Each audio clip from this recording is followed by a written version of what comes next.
यह कि हम अनफॉर्चुनेटली पीछे गए।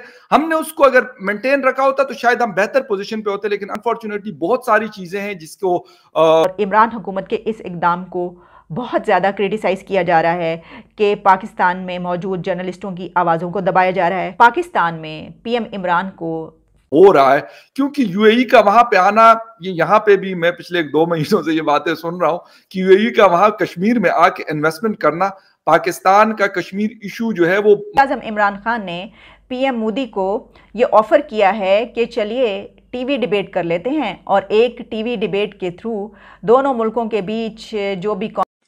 नमस्कार दोस्तों, पाकिस्तानी मीडिया इस वीडियो में बात कर रही है कि इमरान खान एक तरफ तो मोदी के बारे में नेगेटिव वार्ता करता है और दूसरी ओर टीवी डिबेट के लिए बोलता है, तो इंडियन प्राइम मिनिस्टर कैसे बात करेंगे। एंड दोस्तों, दूसरे वीडियो में यूएई के हवाले से बात कर रहे हैं कि मोदी ने अरब कंट्री से काफ़ी अच्छे रिश्ते बनाए हैं और हम पाकिस्तानियों को जलन तो होती है, लेकिन क्या कर सकते हैं।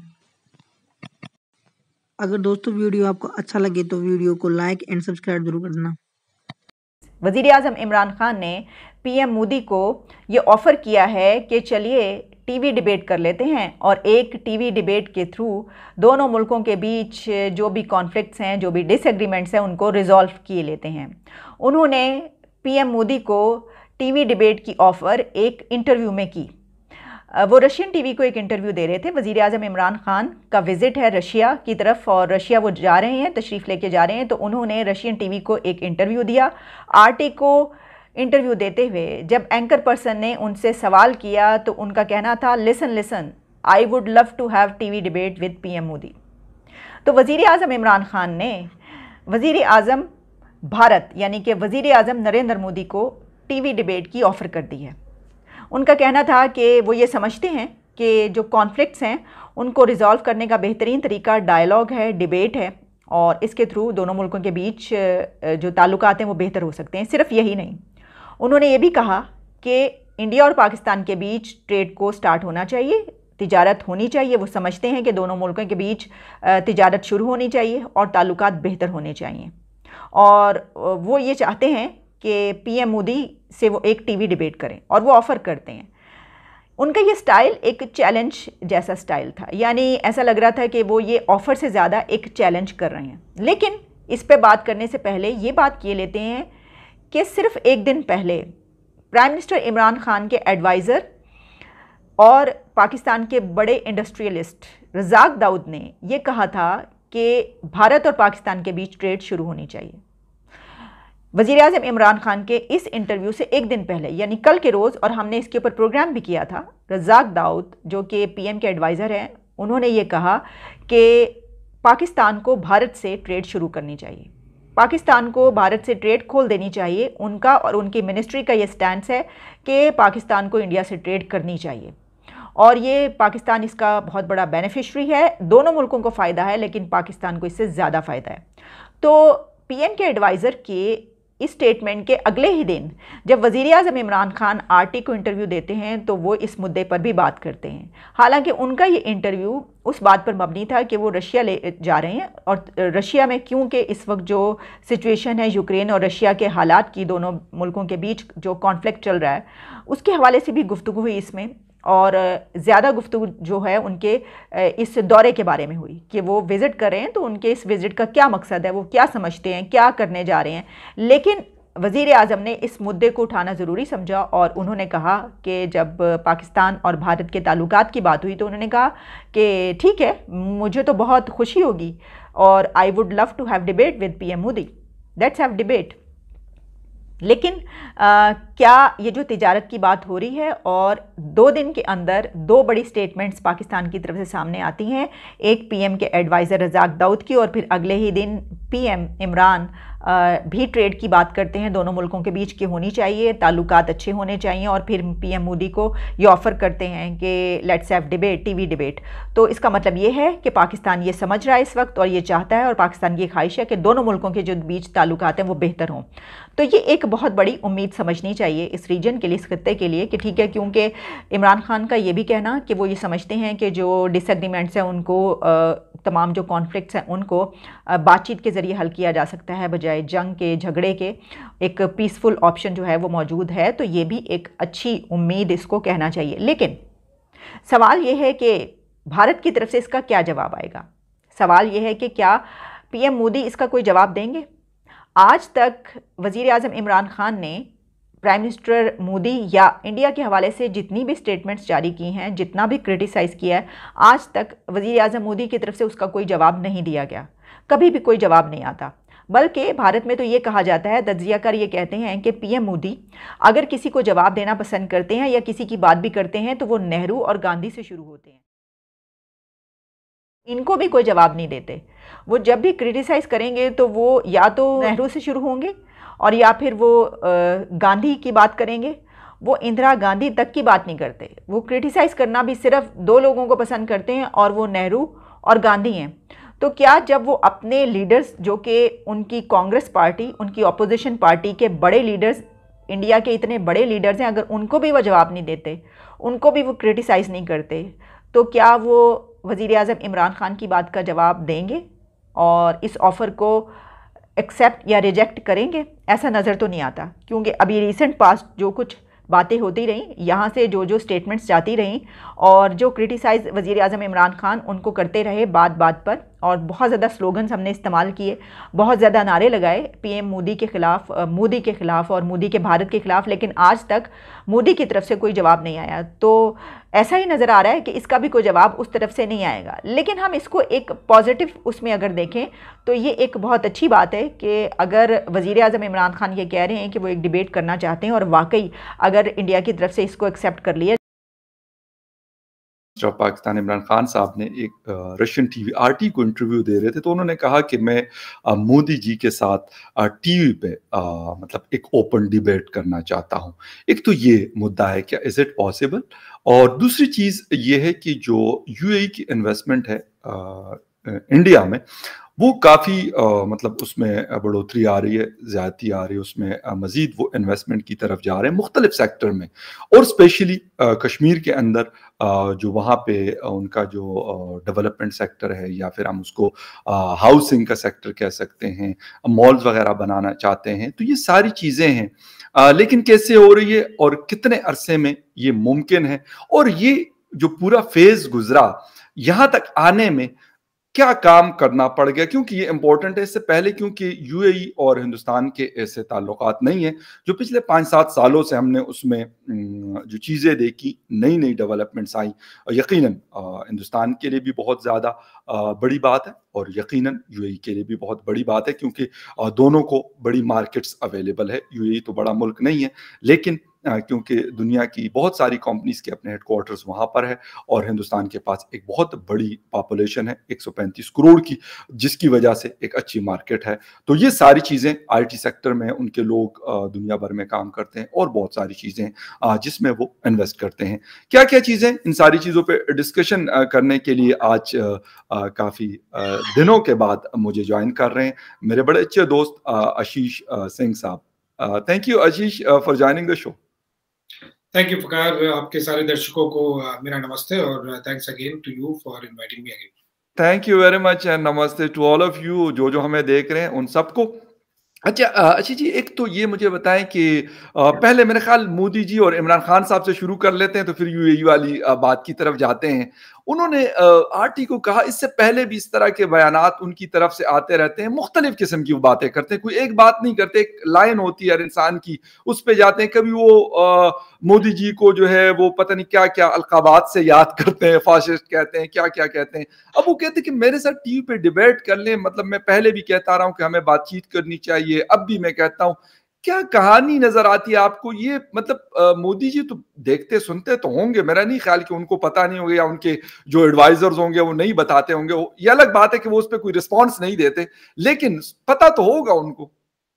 ऑब्वियसली पता बिल्कुल होगा। वो वर्ल्ड के सबसे बड़े डेमोक्रेसी के प्राइम मिनिस्टर है, तो उन्हें सब चीजों पर नजर मिलती है और खबर आती रहती है। लेकिन आपने जो पूछा ना कि ये क्या है, इसे कैसे देखते हैं इमरान खान का चैलेंज, ये ना, ये आप ये मान लीजिए कि जो एक टीवी ड्रामा होता है और एक फसाड जिसे कहते हैं, थिएट्रिक्स, ये वो वाली चीज है, और वो केवल और केवल ना केवल आपके डोमेस्टिक ऑडियंस के लिए है, पाकिस्तानी अवाम के लिए, बल्कि पूरे वर्ल्ड के लीडर्स के लिए है कि देखो भाई, हम तो बात करने के लिए तैयार है, हम तो बात करने के लिए तैयार है, ये बात नहीं करते हैं। बट ये वो भूल जा रहे हैं बार बार कि जब भी बात करने पे मुद्दा आएगा तो पहले हमेशा यही क्वेश्चन किया जाएगा कि verifiable action, on ground action, irreversible actions Pakistan ने टेररिज्म को लेके लिए हैं कि नहीं। और जब तक वो नहीं होगा तो फिर आप टीवी पे क्या, आप रेडियो पे कर लीजिए, सैटेलाइट से कर लीजिए, टेलीफोन से कर लीजिए, बातचीत नहीं होगी। So it's a new domain, but ये थिएट्रिक्स है, उससे ज्यादा कुछ नहीं। अनफॉर्चुनेटली जब इमरान खान प्राइम मिनिस्टर बने थे तो ऐसा लग रहा था इंडिया में कि एक नया लीडरशिप का एक सोच होगा, एटलीस्ट एक नया आदमी तो है पाकिस्तानी पॉलिटिक्स में, वरना इससे पहले जरदारी और नवाज शरीफ और इस तरह से रोटेशन सही चलता आ रहा था बाय एंड लार्ज।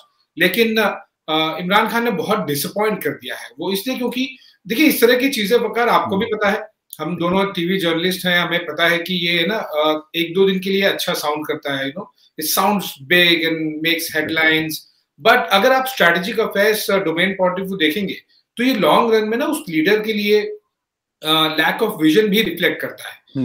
कि इस तरह से टीवी पे डिबेट कर लो और ये कर लो, बात कर लो, ये सब चीजें लॉन्ग रन में ना काउंट नहीं होती हैं, और बल्कि लोग आगे जाके हंसेंगे आप पर। एक दूसरा एस्पेक्ट भी है फकार इसका, जो मुझे लगता है कि वर्ल्ड लीडर्स देखते हैं और वो पाकिस्तानी गवर्नमेंट में इस बात का रियलाइजेशन नहीं है, वो ये है कि ये डेस्पिरेशन दिखाता है पाकिस्तान की, पाकिस्तानी गवर्नमेंट की और मिलिट्री की तरफ से, क्योंकि आर्मी और आईएसआई ही बहुत ज्यादा कंट्रोल करते हैं, तो उनकी डेस्पिरेशन दिखाता है। हर मौका मिला नहीं कि कश्मीर पे बात कर लो, हर मौका मिला नहीं कि इंडिया पे बात करने के लिए।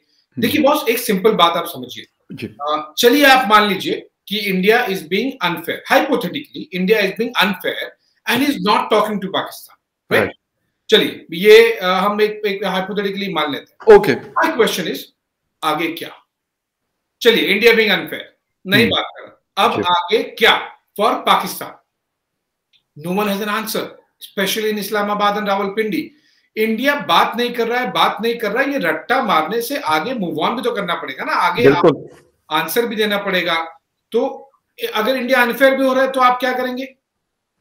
What is happening to your country? What is happening to your economy? What is happening to your politics? What is happening to your relations? आगे जाना पड़ेगा ना, ये कब तक आप रैंट और इंडिया रैंट लेके आप चलते रहेंगे डोमेस्टिक पॉलिटिक्स में भी, इंटरनेशनल पॉलिटिक्स में भी, तो ये सब बहुत जल्दी फिसल साल पहले गालिबन आप लोगों के जो रिपब्लिक डे पे पूरा मतलब जिसे कहते हैं कि कुछ दस्ते आए हुए थे उनके फोर्सेस के, और उन्होंने बाकायदा परेड में हिस्सा लिया था। वो भी पाकिस्तान में ये कहा जा रहा था कि ये पहले कोई सोच भी नहीं सकता था कि ऐसा पॉसिबल है। अच्छा आशीष, एक छोटी सी चीज आपने इजराइल का जिक्र किया, यकीनन हिंदुस्तान के बड़े पुराने ताल्लुकात हैं उनके साथ, लेकिन अभी पिछले 4-5 सालों में हम देख ले तो सऊदी अरेबिया के साथ या अरब दुनिया के साथ उनके ताल्लुकात बेहतर हुए हैं। अभी उनके प्राइम मिनिस्टर ने विजिट किया है और ये सारा आना जाना अबू धाबी और टेल अवीव के दरमियान हुआ है। क्या लगता है आपको कि उससे भी हिंदुस्तान को कोई फायदा हुआ है, या ये एक अलग चीज है और वो एक बिल्कुल सेपरेट चीज है? जनरली अगर आप देखेंगे ब्रॉडर डोमेन में फकार, तो ये दोनों अलग अलग चीजें हैं। बेसिकली अब्राहम जो कॉर्ड स्ट्राइक हुआ है वो डोनाल्ड ट्रंप के उसके बाद में शुरू हुआ था, और उसका स्पिल ओवर इफेक्ट तो जरूर इंडिया पे आता है और इंडिया के लिए वो बेनिफिशियल होता है, पर उसके बहुत ही मैं कहूंगा स्टिमुलस पॉइंट ऑफ व्यू या फिर इनडायरेक्ट छोटे मोटे environmental creation point of view, it makes things easier for India. क्योंकि फिर आप एक कंट्री में जा रहे हैं तो दूसरा आपका जो दोस्त है वो किसी और का दुश्मन है, वो भी आपका दोस्त है, तो वो ज्यादा सोचना नहीं पड़ता है। So it makes the environment much better and much more positive for India.